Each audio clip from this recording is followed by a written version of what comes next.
Doctor ortho Ayurvedic oil and capsule, अब दर्द भी घुटने टेकेगा। फ्रांस के राष्ट्रपति इमैनुअल मैक्रों के साथ पीएम मोदी करेंगे द्विपक्षीय वार्ता। राफेल विमान सौदे समेत कई मुद्दों पर होगी चर्चा।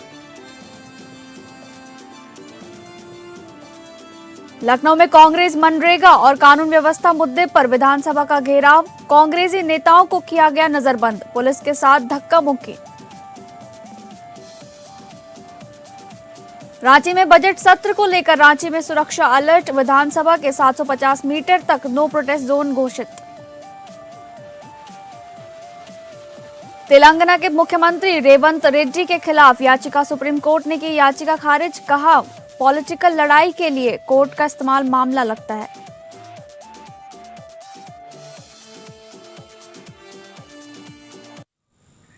नमस्कार, आप सभी का स्वागत है टॉप अपडेट में। मैं हूं आपके साथ शालिनी राणा। शुरुआत करेंगे टॉप अपडेट की। लखनऊ में उस वक्त हंगामा हो गया जब कांग्रेस कार्यकर्ताओं ने विधानसभा का घेराव करने के लिए मार्च निकाला और पुलिस से उनकी तीखी झड़प हो गई। सैकड़ों कार्यकर्ता बैरिकेडिंग पर चढ़ गए, जिसके बाद पुलिस, पीएसी और आरएएफ ने उन्हें गेट पर ही रोक लिया। बताया जा रहा है कि 500 से ज्यादा कांग्रेसी मनरेगा और शंकराचार्य मुद्दे को लेकर विधानसभा घेराव करने निकले थे।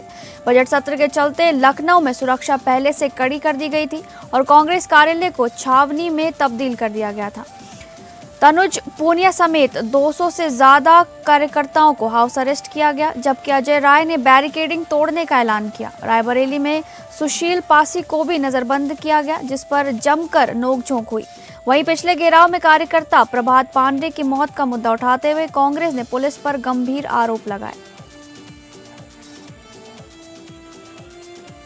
इलाहाबाद हाईकोर्ट में एफआईआर दर्ज होने के बाद अभियुक्त का घर गिराए जाने की आशंका को लेकर दाखिल याचिका पर सुनवाई हुई। कोर्ट ने राज्य सरकार से अपेक्षा जताई कि सुप्रीम कोर्ट के आदेशों का पालन करते हुए ही कोई भी कार्रवाई की जाएगी। खंडपीठ ने स्पष्ट कहा कि यदि बिना कानूनी प्रक्रिया ध्वस्तीकरण हुआ तो इसे अदालत की अवमानना माना जाएगा। साथ ही दोषी अधिकारियों को दुष्परिणाम भुगतने की चेतावनी भी दी गई। हालांकि कोर्ट ने पाया कि याची कोई ठोस सरकारी नोटिस प्रस्तुत नहीं कर सकी, इसलिए मकान गिराए जाने की आशंका को काल्पनिक और तार्किक आधार से रहित माना गया।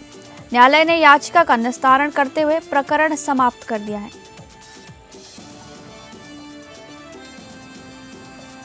उत्तर प्रदेश विधान परिषद के बजट सत्र 2026-27 के दौरान मुख्यमंत्री योगी आदित्यनाथ ने सदन को संबोधित करते हुए प्रतिपक्ष पर तीखा हमला बोला। उन्होंने कहा कि नारी शक्ति का अपमान किसी भी स्थिति में स्वीकार्य नहीं है। मुख्यमंत्री ने आरोप लगाया कि ये घटना विपक्ष की संकीर्ण और नकारात्मक सोच को दर्शाती है। उन्होंने विशेष रूप से समाजवादी पार्टी पर निशाना साधते हुए उसके दृष्टिकोण पर सवाल उठाए। सीएम ने कहा कि उनकी सरकार महिलाओं के सम्मान, सुरक्षा और सशक्तिकरण के लिए प्रतिबद्ध है। सदन में इस मुद्दे को लेकर सत्ता और विपक्ष के बीच तीखी नोकझोंक भी देखने को मिली। उत्तर प्रदेश विधान परिषद का ये सत्र आरोप प्रत्यारोप के बीच काफी गरमाया रहा।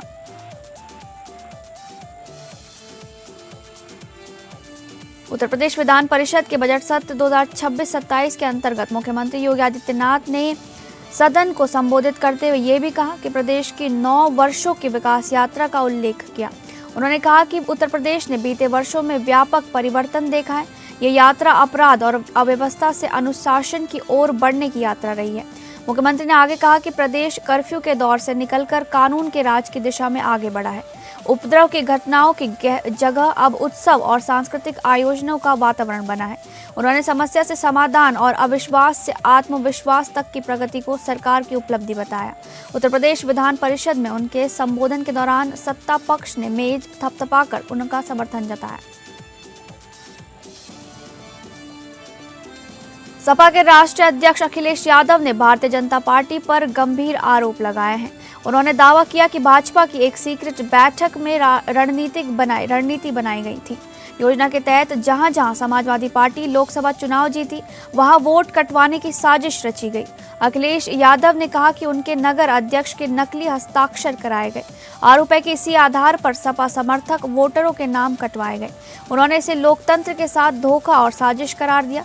साथ ही पूरे मामले की निष्पक्ष जांच की मांग करते हुए कड़ी कार्रवाई की उन्होंने बात कही।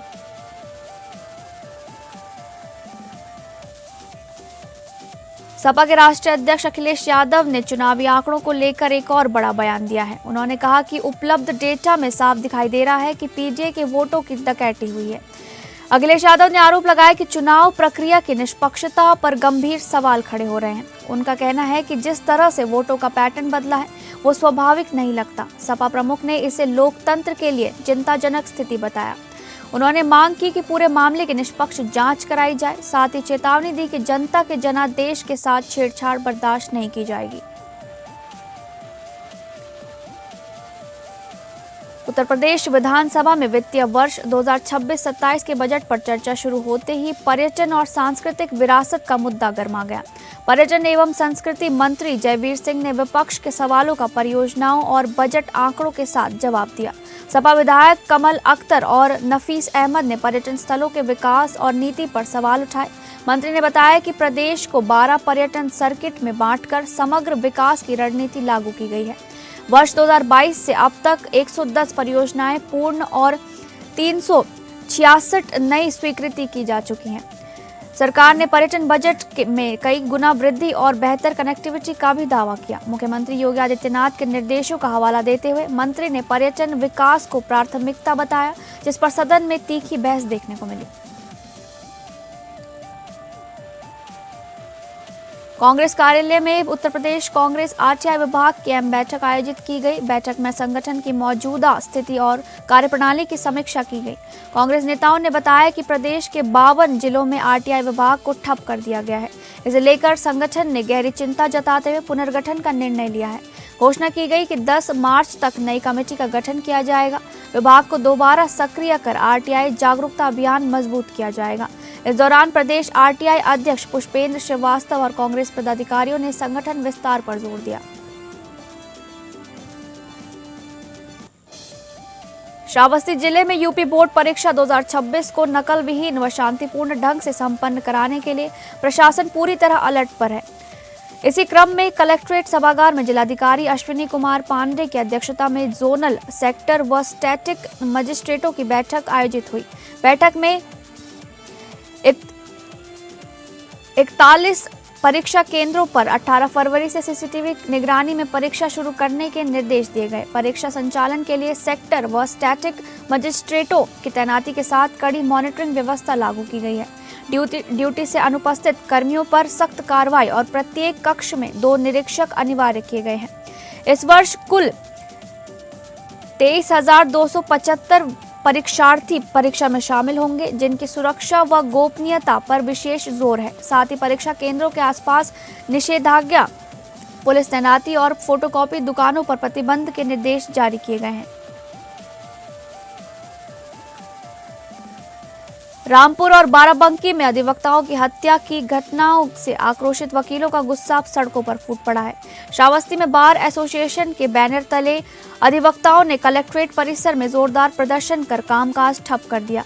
प्रदर्शन के दौरान प्रोटेक्शन बिल लागू करो और सुरक्षा दो या सत्ता छोड़ो जैसे नारे गूंजते रहे। अधिवक्ताओं ने सरकार और पुलिस व्यवस्था पर सुरक्षा देने में विफल रहने का आरोप लगाया। वकीलों ने चेतावनी दी कि यदि जल्द अधिवक्ता सुरक्षा विधेयक लागू नहीं हुआ तो आंदोलन और उग्र होगा। इस दौरान जिलाधिकारी को ज्ञापन सौंपकर मुख्यमंत्री से तत्काल हस्तक्षेप की मांग की गई। अधिवक्ताओं ने साफ कहा, अब समझौता नहीं, सिर्फ सुरक्षा कानून लागू होना चाहिए।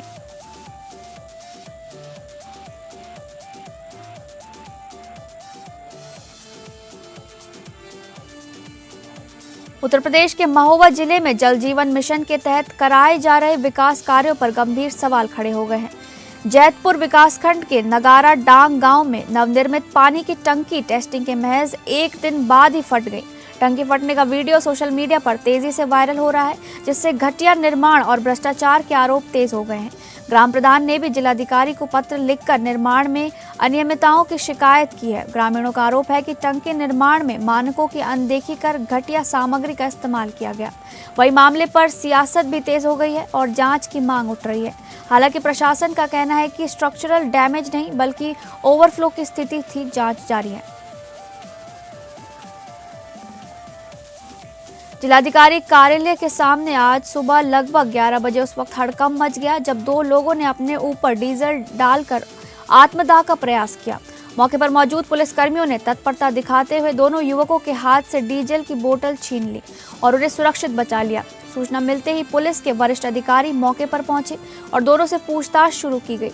जानकारी के मुताबिक पीड़ित पदम सिंह और मोती सिंह नौबस्ता थाना क्षेत्र स्थित आवास विकास के निवासी हैं। परिजनों का आरोप है कि उनकी जमीन पर कुछ दबंग कब्जा करने का प्रयास कर रहे हैं, जिसकी शिकायत कर कई बार अधिकारियों और सीएम पोर्टल पर भी की गई है। कार्रवाई न होने से परेशान होकर उन्होंने ये कदम उठाया। हालांकि बातचीत में मोती सिंह ने बताया कि जिलाधिकारी द्वारा संबंधित अधिकारियों को कार्रवाई के आदेश दिए जाने के बाद वे अब पूरी तरह संतुष्ट हैं।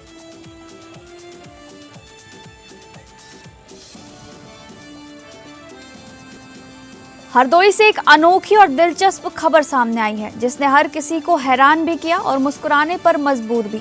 सदर तहसील के गौरा डांडा गांव में लालाराम श्रीवास्तव ने अपनी प्यारी बकरियों स्वीटी और मोनिका का जन्मदिन बड़े धूमधाम से मनाया। 14 जनवरी को आयोजित इस खास जश्न में गांव को सजाया गया, पूजा पाठ हुई और करीब 200 लोगों के लिए दावत का इंतजाम किया गया। माहौल किसी मेले से कम नहीं था, जहां हंसी खुशी और उत्सव का रंग देखने को मिला। डीजे की धुनों पर बच्चे, युवा और बुजुर्ग जमकर थिरकते नजर आए। बकरियों को फूलों की मालाएं पहनाई गई और फोटो वीडियो भी खूब बनाए गए।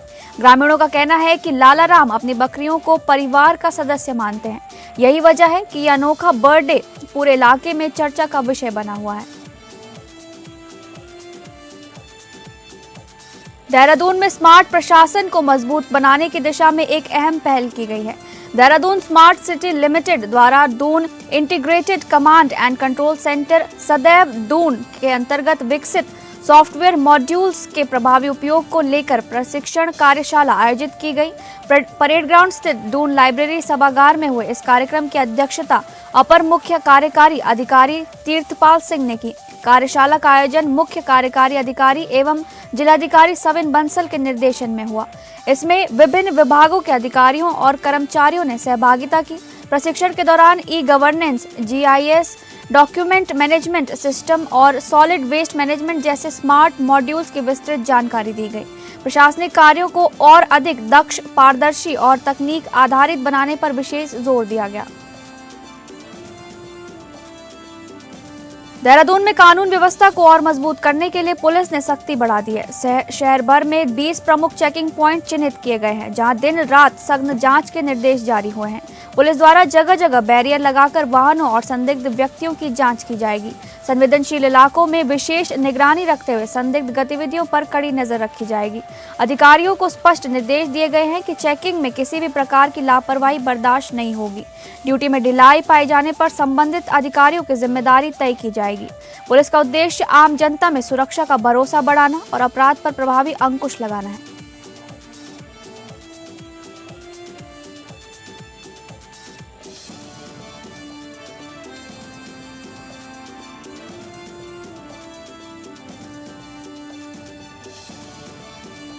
उत्तराखंड के कुमाऊं क्षेत्र का सबसे पुराना उद्योग झिरोली मैंगेसाइट लंबे समय से बंद होने के कारण सैकड़ों मजदूरों की आजीविका प्रभावित हो रही है।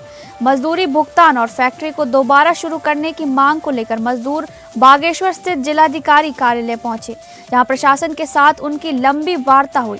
जिलाधिकारी आकांक्षा कोंडे ने मजदूरों को आश्वासन दिया कि भुगतान और संचालन को लेकर 1 माह की समय सीमा तय की गई है। उन्होंने बताया कि मामला नैनीताल हाईकोर्ट में विचाराधीन है और प्रशासन मजबूती से पक्ष रख रहा है। कानूनी प्रक्रिया पूरी होते ही फैक्ट्री पुनः शुरू कराने का भरोसा भी दिलाया गया है। वहीं स्थानीय नेता बसंत कुमार ने उद्योग के बंद रहने को क्षेत्र के लिए दुर्भाग्यपूर्ण बताया।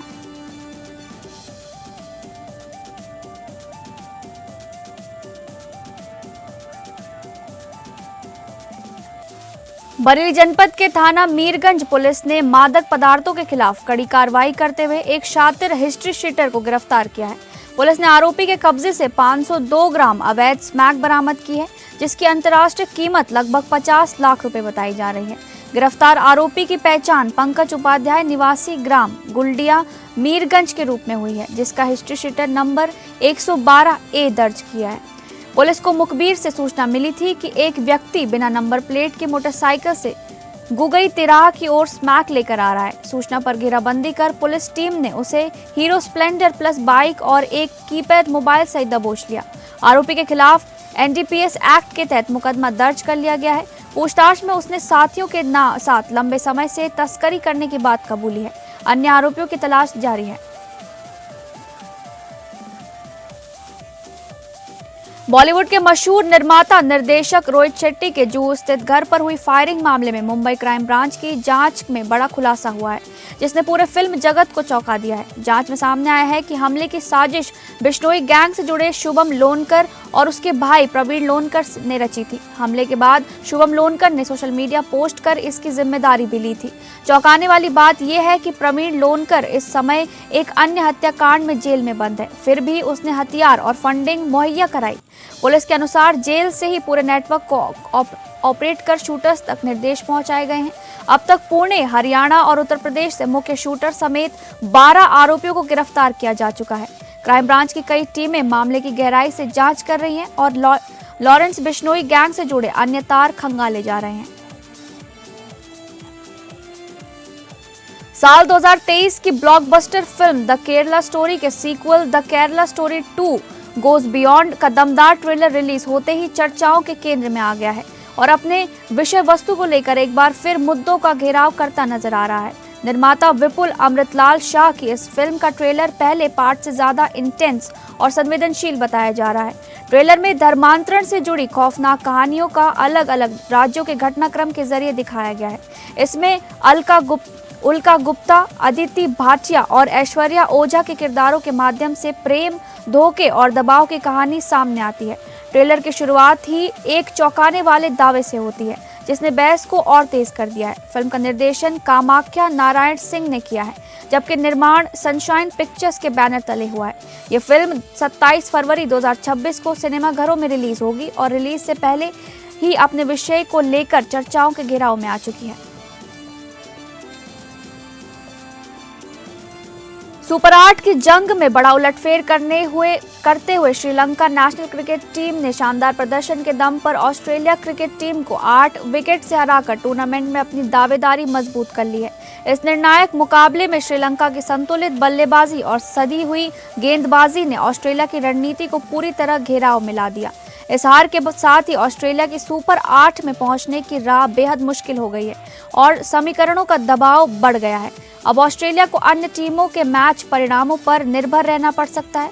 बेहतर रन रेट और अगला मुकाबला बड़े अंतर से जीतना उनकी मजबूरी बन गया है।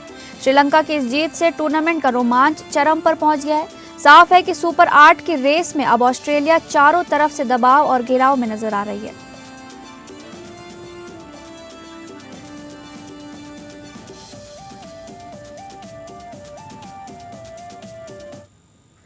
फिलहाल टॉप अपडेट में बस इतना ही। नमस्कार।